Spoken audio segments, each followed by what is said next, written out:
বাংলার বুকে যাদের ত্যাগ আর সাহসে লেখা হয়েছে স্বাধীনতার ইতিহাস, তাদের একজন হলেন মনোহর আলী তোতা। লাকসাম উপজেলার চনগা গ্রামের এই সূর্য সন্তান ছিলেন ১৯৭১ সালের মহান মুক্তিযুদ্ধে এক সাহসী যোদ্ধা। চনগাঁও গ্রামের মাটি যেমন উর্বর, তেমনি তার গর্ভে জন্ম নিয়েছে মনোহর আলীর মতো দেশপ্রেমিক। তিনি ছিলেন তরুণ বয়সে এই জাতীয় রাজনীতির প্রতি সচেতন, স্বাধীনতার স্বপ্নে বিভোর। ১৯৭১ সালে দেশ যখন পাক হানাদারদের বিরুদ্ধে অস্ত্র ধরেছে, তখন মনোহর আলী তোতা ঘর ছাড়লেন। প্রশিক্ষণ গ্রহণ করে তিনি সম্মুখযুদ্ধে অংশ নেন। লাকসাম অঞ্চলে গেরিলা আক্রমণ ও রসদের সংযোগ কেটে দেওয়ার কাজে ছিলেন অগ্রণী।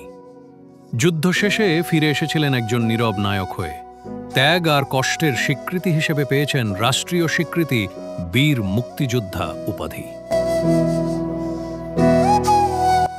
স্বাধীনতা শুধু অর্জন নয়, এটা রক্ষা করাও দায়িত্ব। মনোহর আলী তোতা, তার আদর্শ ও সাহস নতুন প্রজন্মের জন্য একটি উদাহরণ। তিনি শুধু একজন যোদ্ধা নন, ছিলেন গ্রাম্য নেতৃত্ব ও সামাজিক উন্নয়নেরও পথিকৃৎ।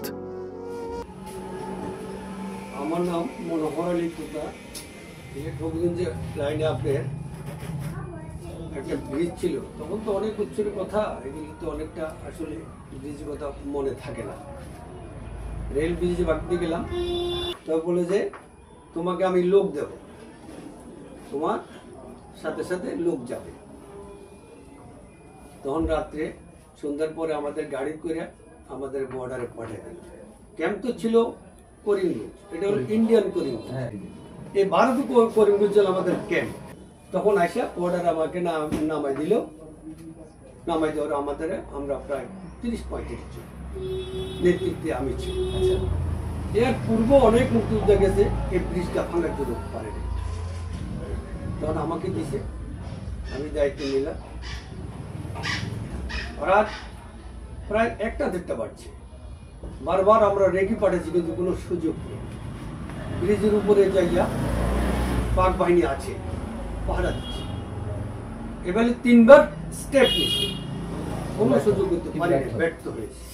শেষ পর্যন্ত নোয়াখালীর একটা ছিল আমার বন্ধু মানুষ, কৌস্তাদ আর তো পারে যাবে না, আমরা ব্যর্থ হই। শেষবারে যখন পাঠালাম, পাঠানোর পরে যাইয়া দেখলাম যে না, পাকা আমাদের খবর আসতো, তাড়াতাড়ি আমরা যেতাম। হামাগুড়ি দিয়ে আমরা রোলিং করে যাইয়া আমাদের ডোমিনেশন বলতে আমাদের এখানে মাইন্ড ছিল, এই মাইন্ডগুলো আমাদের সম্পূর্ণ ফিটিং ছিল। হ্যাঁ, আমাদের সম্পূর্ণ ফিটিং ছিল, শুধু তারটা ছিল আমাদের হাতে। আমরা ওখানে যাই রিলিং, যে রেল লাইনে ব্রিজের নিচে একটা রিলিং আছে, এই রিলিংয়ের প্রত্যেকটা রিলিংয়ে একটা করি আমরা ১০-১২টা লাগাই আমরা কটেক্স, যে তারটা হলো কটেক্স, এটা একসাথে করি আমরা ব্যাক করে মামলা দূরে, বহু দূরে চলে গেলাম, যাতে নাকি পাক হানাদার বাহিনী আমাদের গুলি করলেও আমাদের গুলি না দেয়। আমরা রেঞ্জের বাইরে চলে গেলাম। চলে যাওয়ার পরে ওই অনবরত বৃষ্টি চলছে। তখন ওই যে আমাদের পকেটে যে ইয়ে ছিল মেস, এটা বাইর করতে যায়, দেখা যায় সম্পূর্ণ ভিজে গেছে। এখন তো আমার ফায়ার দরকার, আগুনের দরকার। তখন হিল ট্যাক্সে ছোট ছোট বাড়ি আছে, আমরা ওখানে গেলাম। যাওয়ার পরে ওদের নক করছে, নক করার পরে ওরা চিৎকার শুরু করছে, এই মুক্তিযোদ্ধা আছে, মুক্তিযোদ্ধা আছে, মুক্তিযোদ্ধারা আমাদের বাড়িতে এসে চিৎকার। তখন আমরা আমরা মুক্তিযোদ্ধা নয়, আমরা রাজাকার বাহিনী আমরা। এই কথা বলার পরে বেড়ে যাচ্ছি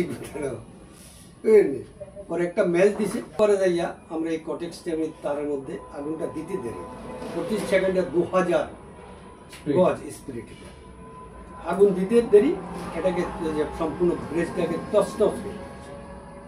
সে কি আনন্দ, এইদিকে আমাদের আনন্দ। পিছনে যাইয়া দেখা যাইতেছে সিয়া দত্ত আমাদের কি বলে না, কিন্তু সে যে আসবে, সে আসবে না আমাদের প্রোডাকশন দেওয়ার জন্য। সে আসে সেখান থেকে যে টেসার রাউন্ড আমাদের ফায়ার করতেছে, তার বুঝি বলেছি দিয়ে। তখন উনি আগে আসে, আমরা গেছি, কত আনন্দে পাইছে বিশ্বাস, চোখের পানি দেখা যাবে। ইতিহাস সেই কষ্ট বলা যাবে না আপনাদের। মনোহর আলী তোতা এমন একজন মানুষ, যিনি প্রমাণ করেছেন এক গ্রামের সন্তানও পারে একটি জাতির মুক্তিতে ইতিহাস লিখতে। তাকে শ্রদ্ধা, ভালোবাসা ও কৃতজ্ঞতা।